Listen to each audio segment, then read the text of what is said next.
I saw a telephone booth the other day. Strange. Seeing its accordion door, artifact of time, landline to a recent past. Quickly checking, making sure there wasn't a dimensional time shift, as those things are bound to happen, according to modern theories. Just another silver door that holds no coin. Edging the event on the horizon, bits swim upstream, lounging on heated rocks, connective tissue, paper thin. Memory, once said somewhere by someone worth remembering, freedom is what you do with what's been done to you.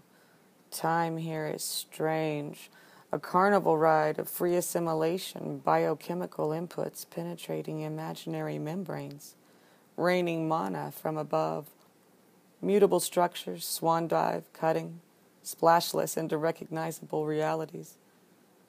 Hey, I saw a telephone booth the other day. It was part of a movie set. Real. But out of place. Freely existing on the corner, confidently mocking the parsonage of time.